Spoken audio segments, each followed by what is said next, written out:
To my left here, I have the quarterback for the Rhode Island Rams, Steve Probst, and to my right, defensive tackle, Willie McGinnis. Steve, we'll talk with you. Talk about this team last year. You surprised a lot of teams knocking off 3 ranked teams in the CAA. Talk about the confidence going into the season. I mean, we definitely have a lot of confidence going in. Coming off a 5-6 year, going from 1-10 to 5-6, we're definitely ready to go, I think. But nobody in our locker room is happy with 5-6. We're really just excited about getting to camp and trying to make things happen.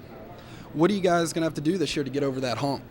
Win a lot more games. I mean, offensively, we've got to score more points, keep our defense off the field, and turn the ball over less, I think. You look at the turnover margin in the CAA, the teams that really turn the ball over the least amount of times are normally in the playoffs. So if we can keep our turnovers to a minimum, I think we'll be in pretty good shape at the end of the year. Steve, you led the team in both rushing and in passing. What makes you such a dangerous quarterback? I think what makes, such a dangerous quarterback is through a good offensive line. I mean, we pride ourselves behind Kyle Bogomil and Jason Foster on the offensive line.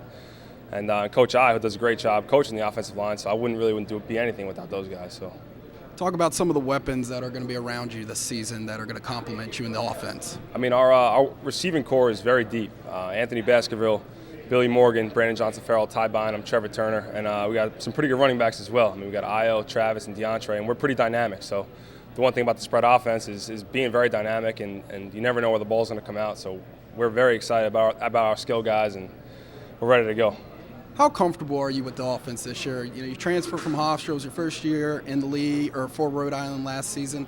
How long did it take you to get comfortable, and how comfortable are you this season? It took me a little bit of time, but I mean that's over with now. I mean, having a year under our belt and being there with the guys for now 2 years or a year and a half, it's good. Being up here all summer, throwing with the guys, getting some good chemistry down. We're really just very excited, and we think we're going to surprise a lot of people this year. Of course, on the defensive side of the football, I'm here with Willie McGinnis. Willie, talk about the defense a little bit. What players are coming back that are going to make a big impact for this team on the defensive side? We got a bunch of players coming back. We got defensive tackle plays right next to me, Matt Ray. He's getting bigger this year. Stay healthy. He's going to be a force to be reckoned with in the middle. We're going to be stopped the run all day. Defensive backs, we got a lot of guys coming back on the first team and the second team. We got Delaney, Dunbar, Dace, Evan Shields, and Robinson Alexis, all going to be good contributors, all seniors, so they've been here, they're veterans, and they're going to do what they do. Talk about that block punt against Villanova to win the game last year. Biggest play of the game, put you guys in the lead for good. Biggest play of my career, I think. It's first touchdown in of my career in college, and it was a pretty good feeling, pretty wild feeling. We ran the same punt block, same punt scheme a couple times. This time one guy let me through free. Coach Eddie Allen always says, go as hard as you can every play. Never know who's going to come through. It could come free. It could be me. It could be one of the outside guys. I was lucky enough it was me. Blocked it. End zone was close enough for me to get there, so it wasn't too bad. 7 games last year were decided by 7 points or less for the Rhode Island Rams. What type of experience does that give the team in close games coming into this season? I guess it gives us a sort of dogfight mentality, knowing we're going to scrap with the CAA every week. All teams are good in the CAA, and just having a chance to go in there and fight with them, grind it out.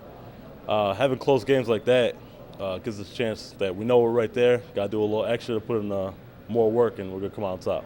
And confidence-wise, you guys were able to close out a lot of those close games on the defensive side. How much confidence does that give you as a defense being able to go out there and win the game for the team? It's a lot of confidence. We got, like I said, we got a lot of veterans on our team, a lot of young guys bringing swagger to the field, if you could say that, and just be able to know that we could win, know that we could close out a game like that, just builds us up every game, every week, and we're looking forward to it next week or next year.